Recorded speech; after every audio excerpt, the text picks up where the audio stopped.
السلام عليكم حبيباتي، معكم ام مقيم. كي راكم لاباس؟ غايه نتمنى كل وحده تشاهد فيكم هذا الفيديو تكون بخير وعلى خير ان شاء الله. الوصفه تاع اللي جبتها لكم نهار اليوم هي وصفه كيكه سان سيباستيان. نتمنى منكم تجربوها، راهي كيكه رائعه. يلا مع بعض نروح نشوفوا المقادير. ندخلوا في المقادير كما العاده. بسم الله توكلت على الله. بالنسبه لهذا الوصفه عندي 500 غرام تاع جبنه كريميه. انا خدمت بالجبنه الماسكاربون.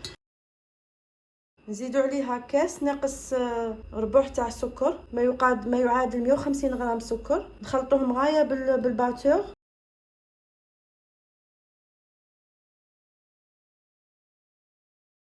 هنا كل مره نشوفوا هذاك السكر اللي ذاب معانا، هنا مازال نزيدوا نخلطوها. السكر ما ذابش غايه.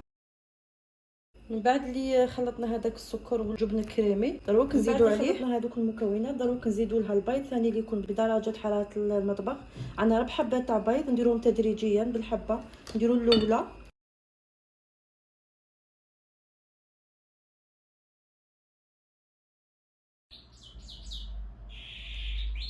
البيضه الثالثه، هنا نزيدوا الرابعه.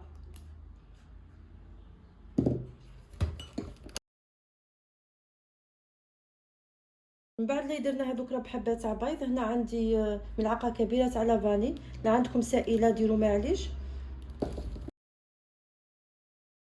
هنا كاضافه عندي قشور نصف حبه ليمون، عصير تاعو قيس ملعقه كبيره تاع عصير الليمون. نخلطوكش مع بعض.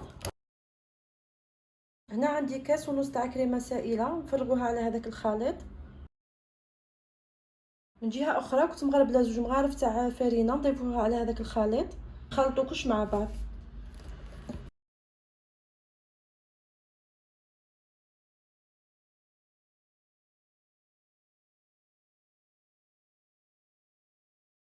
من بعد اللي خلطنا كاع دوك المكونات دروك نجيبو صينيه.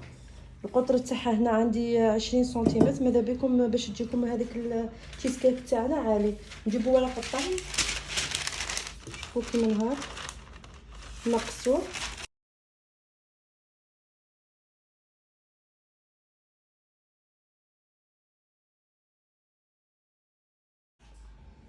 دروك نجيبو الخليط تاعنا ونفرغوه في الصينيه. بسم الله.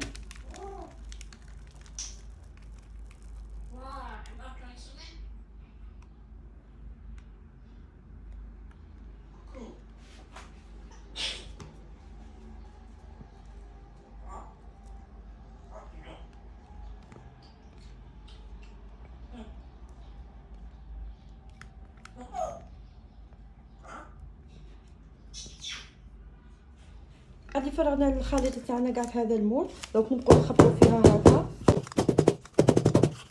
انا نجيب صينيه واحده اخرى نحطها فيها وندخلها الفرن. بالنسبه لمده الطهي تشيز كيك عندنا من 45 دقيقه حتى ل 55 دقيقه.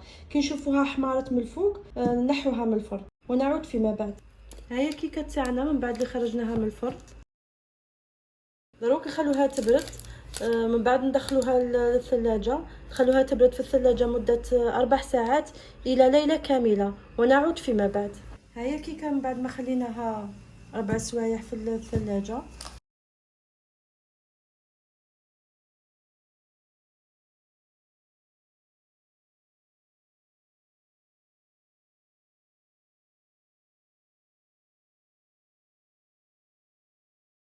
ها هي حبيبتي الوصفه تاع نهار اليوم. نتمنى تنال اعجابكم. ما تنساونيش اخواتي بجام ابونوا في لاشين باش يوصلكم كل جديد، ومع فيديو اخر ان شاء الله.